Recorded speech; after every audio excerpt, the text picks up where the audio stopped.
আসসালামু আলাইকুম গাইস, কেমন আছেন সবাই? আজকে আমার খুব ভালো লাগার একটা দিন। তো আজকের দিনটা কেন এত ভালো লাগলো আমার কাছে সেটা আপনাদের সাথে শেয়ার করব এখন। তাহলে চলুন মূল ভিডিওতে যাওয়া যাক। আমি বিরিয়ানি রান্নায় তেমন একটা পটু না, কিন্তু আমার লার্নিং সেন্টারের বাচ্চারা বিরিয়ানি খেতে চেয়েছে, তাই আমি আজকে ওদের জন্য বিরিয়ানি রান্না করছি। আমি পোলাওয়ের চালের মধ্যে এই মগ দিয়ে চাল দিয়েছি 8 মগের মতো। এর জন্য আমি এটার ডাবল পরিমাণে পানি দিয়ে তারপর পোলাওটাকে রান্না করেছি।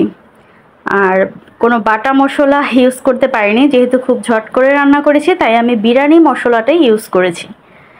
তো মোটামুটি বিরিয়ানিটা রান্না করার পর খেতে খারাপ হয়নি, বেশ ভালোই হয়েছে। বাচ্চারা খুব আনন্দের সাথে খেয়েছে, এটা দেখে আমার ভীষণ ভালো লেগেছে।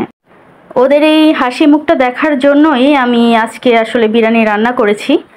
আর এর জন্যই আজকের দিনটি আমার জন্য এত আনন্দের হয়ে গেছে যে আমার লার্নিং সেন্টারের বাচ্চাগুলো এই বিরিয়ানিটা খেয়ে ওরা বেশ মজা পেয়েছে, এবং আপনারা ওদের হাসি মুখ দেখে বুঝতেই পারছেন ওরাও খুব আনন্দের সাথে মজা করে বিরিয়ানিটা খেয়েছে।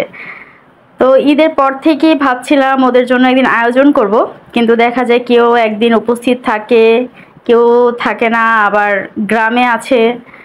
এখনও পর্যন্ত অনেকেই গ্রাম থেকে আসেনি, কিন্তু বেশি লেট হয়ে যাচ্ছে বলে যারা আসছে আমি তাদেরকে নিয়েই আজকের আয়োজনটা করে ফেললাম।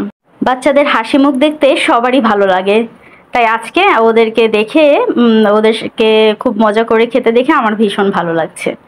আর আমার ভালো লাগাটা আপনাদের সাথে শেয়ার করে ভালো লাগা আরও বেড়ে গেল। এতক্ষণ ধরে ভিডিওটি দেখার জন্য আপনাদের অনেক ধন্যবাদ। আপনারা প্লিজ আমার চ্যানেলটি সাবস্ক্রাইব করবেন এবং বেশি করে সাপোর্ট করবেন।